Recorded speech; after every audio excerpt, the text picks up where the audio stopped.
Okay, guys, so because of the wind, I'm going to be doing a little bit of voiceover in this clip. Right here, we're getting ready to attach the wire to our anchor post. Right now, he's just clipping off some ends to make it fit around the electric box. But I'll be holding up some horseshoe nails. You're just going to attach those all the way down the wire, and we will get going on the rest. Okay, so we're getting ready to stretch this fence. My husband's driving over here.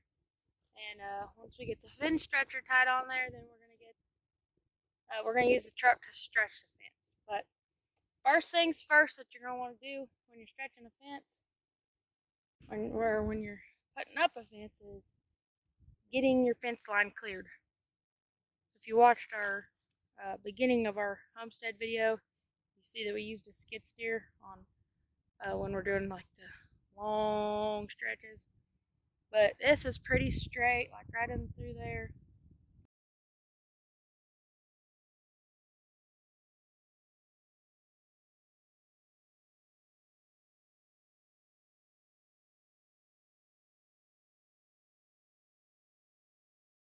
Anyway, so before we rolled the fencing out, probably could have done this first, but next we're gonna put in a T-post along here, probably between 4 and 5 T-posts, just evenly spaced out, just to keep the fence sturdy after we get it stretched and tight. And you can put T-posts in after you stretch your fence, but it's just a little harder because then you gotta push the fence is nice and tight, and then you push the fence back while you put the T-posts in the ground, and sometimes while you're hammering down, your T-post driver hits the top of the fence and it'll bend it. So we like to do it before we put the fence in. Sometimes that's not always possible. Sometimes you got to add T-post, but either way works. It's just our preference is to put in the T-post before we put the fence. We stretch the fence if possible. Sometimes it's also pretty hard to get your T-post all lined up properly. So like he suggested, we're going to stretch the fence real tight. Get the posts or the T-posts lined up how we want them. That way they're in a nice and straight line. So we'll get them evenly spaced and lined up where we need them to go. And then we'll slack up the fence a little bit so we can drive the T-posts in the ground. And then we'll go ahead and tighten it back up from there. If that makes sense. So once you cut the fence where you need it to be, you're going to take the very end of this. Oh gosh. They didn't fall out this whole time until I started videoing. Okay. Yep, so once you get to the end of the fence, you're going to take your post or your 2x4 like this, and pop these through. Where's the fourth one?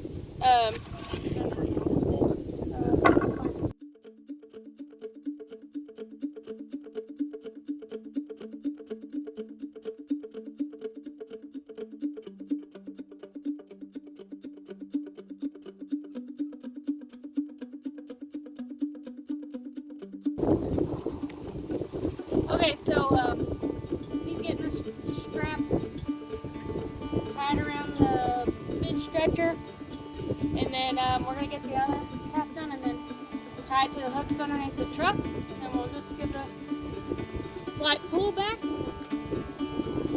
I'm going to run down the fence line to help stand the fence up as he's tightening it, and then we'll, like I said, we're going to set the T-posts real quick just to make sure they're in a straight line and we got them where we want them. Well, he's actually just using the one strap, but it's long enough. We'll use these pretty heavy-duty straps. Do not use regular old green or orange camo straps that you buy at Walmart. If you're going to use straps, make sure you get the extra heavy-duty ones. Probably a chain would be even better, which we've used, and come along. You can use come along, but you gotta have something to stretch it off of. But, yeah, we just use what we got, and we've had these things break occasionally, but that's after many times of stretching, and you know they were worn out and used. But as long as you don't overdo it, you watch what you're doing, stand back, get out of the way. Alright, he has that tied off. He's going to hop in the truck and pack it up tonight. I'm going to run down to the fence line and stand this up, and you can watch, well, you can be able to watch it tighten.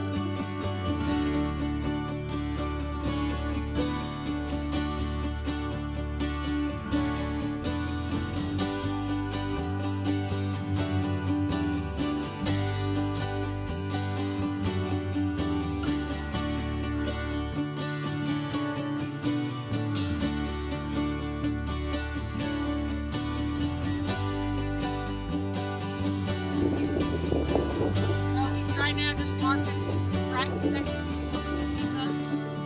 We're going to latch it with this and set these set down on the ground, and then we'll tighten it right there.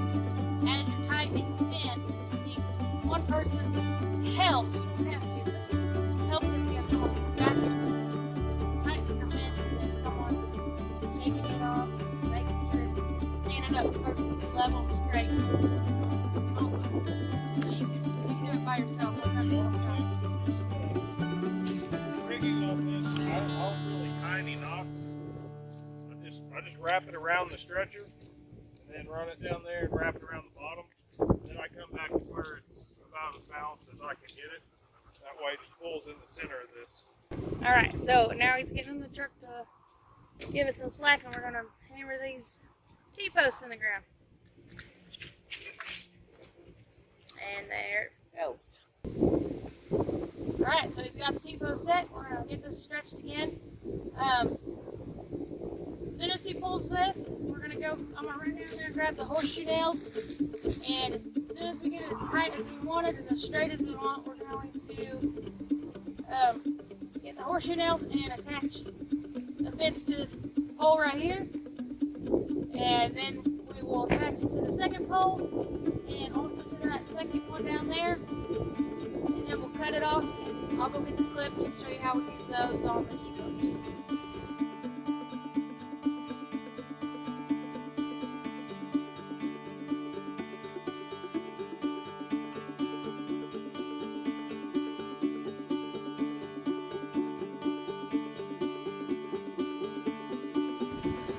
I'm just getting these horseshoe nails put in real quick.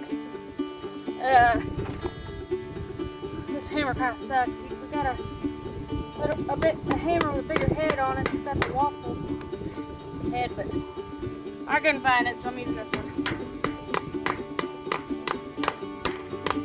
A good hammer helps, for sure.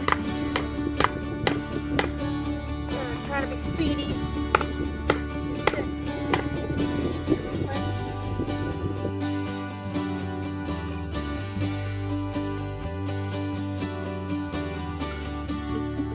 Yeah, he was just asking if I put these across the knot. So I usually like to do them at a diagonal to where it goes right across the knot.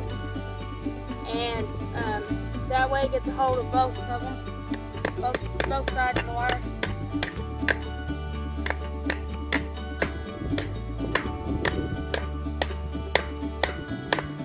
See, they're going head on the hammer.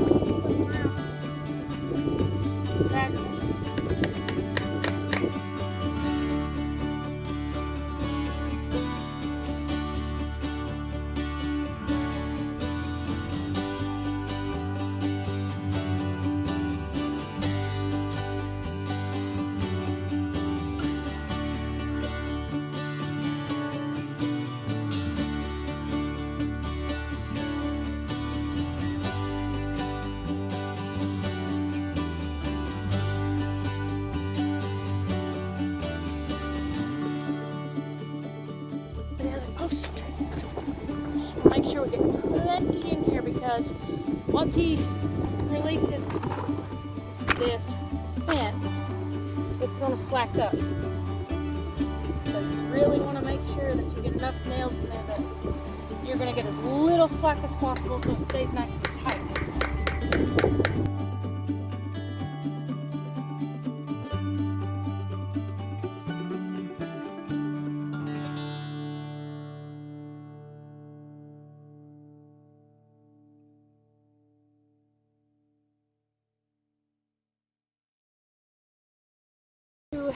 And he's about to slack off right now.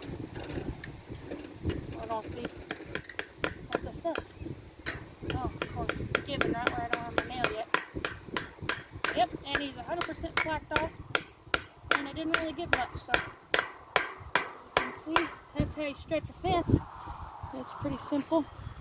Okay, so as you can see, he just slacked off with the truck there, and then we'll just cut that, wrap it around, and staple it so it looks nice and cleaned up. But here's the fence. I'll really show you how much I can show you. Yeah, I mean, just pulling on it. It's pretty tight. You shouldn't have much give in the fence. Once I get these clips, I gotta go find them. I'm not sure where to put them, but every, 10 feet or so really helps keep these little gaps tight. And then for over here, between this post right here and that fence, we're just gonna go get some panels and put those up just to make it easier. And that way, if we ever need to get a tractor or a mower or anything like that into here, we can do that. Okay, y'all, so I found my clips and my tool. I'm gonna show you how to do this as best as I can. These things are a pain in the butt because here's the bag, and you got to get them untangled. It's annoying.